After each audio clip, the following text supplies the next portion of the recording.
Hi, I'm David Stein of Money for the Rest of Us, and in this video, I share a brief history of money. What is it, and where did it come from? There is a story about money and how it started that economists tell. It's more of a myth, really. The story goes that in the beginning, there was the barter economy, where people traded what they had for what they needed. These trades could get complicated, as perhaps the thing you had to trade wasn't desired by the person who had the thing you wanted.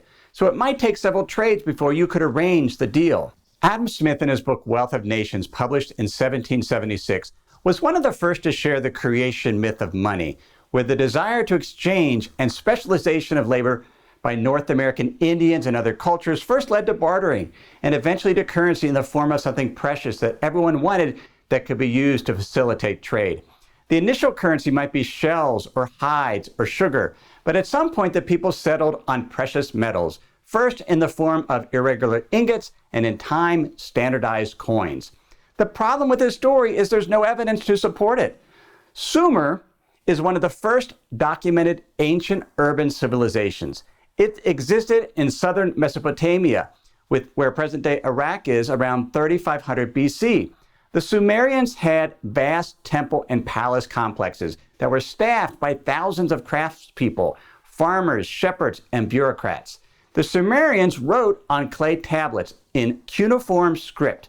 Much of what they wrote were business contracts involving the workings of the temple and palace complexes, documenting debts owed such as rents, fees, and loans. These debts were denominated in silver shekels, with 1 shekel equivalent to a bushel of barley. The debts were rarely settled in silver, though. They were paid with barley, goats, or even furniture. Why? Because there wasn't much silver, and much of what existed was closely guarded within the temple walls. A debt is a promise to pay, and the holders of these promises, or these promissory notes, could sell them to someone else in order to buy goods or pay other obligations. In other words, promissory notes were one of the first forms of circulating money. But most money didn't circulate. It was simply accounting records, documenting debts and assets. It was virtual. Something as simple as a tab at a tavern or store is an example of virtual money. 5,500 years ago, money was not coins but credit. Coinage didn't come into existence until about 700 BC. Systems of credit depend on trust.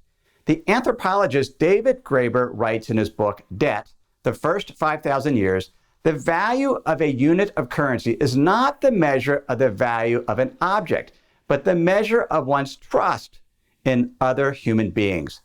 That is no different from today. Money is trust, and most money is virtual. Units of account documenting who owes what to whom.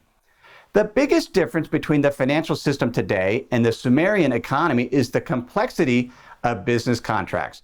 While simple promissory notes still exist, now we have repurchase agreements, reverse repos, credit default swaps, collateralized debt obligations, and many other esoteric financial instruments.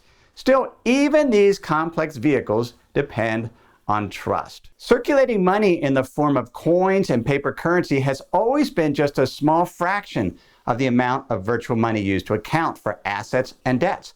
Graeber points out in his book that during the reign of Henry II, around 1160 AD, most businesses, governments, and households kept their accounts using the monetary system established by Charlemagne 350 years earlier that denominated assets and liabilities in pounds, shillings, and pence, even though none of Charlemagne's actual shillings and pence coins remained in circulation. This suggests it doesn't really matter what money's unit of account is as long as there is agreement. And the entities that do the most to ensure agreement on the proper unit of account are federal governments. They do this by demanding taxes be paid in the nation's domestic currency. Graeber writes in regards to currency, it makes no difference whether it's pure silver, debased silver, leather tokens, or dried cod, provided the state is willing to accept it in payment of taxes, because whatever the state was willing to accept for that reason became currency. It isn't even necessary that currency used for accounting matches the currency used to pay taxes, or the currency in circulation. But it is certainly more convenient if it does match. That is why employers tend to pay their workers in whatever currency the state demands for payment of taxes. One aspect of money that has been there from the beginning is the need to determine money's worth. The Sumerians designated a silver shekel to be worth 1 bushel of barley. For much of the 20th century, $35 was worth an ounce of gold. That fixed exchange rate between the dollar and gold ended in 1971, primarily because there were too many dollars and not enough gold, making it difficult for the Nixon administration to keep the price of gold in dollars from climbing.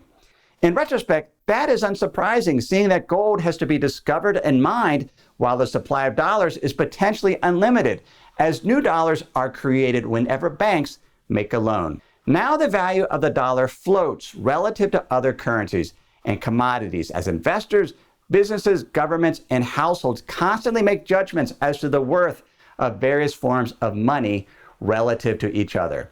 Those that worry that a particular currency is going to collapse must always take a step back and ask, collapse relative to what?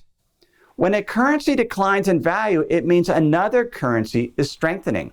Since most money is virtual and used to value assets and liability, the value of a nation's currency is heavily influenced by what investors believe they can earn investing in a nation's assets compared to what they can earn elsewhere. And that is a brief history of money. Hey, if you like this video, go ahead and subscribe to my channel. If you have a question on money and how it's created, you can leave those in the comments below. Thanks.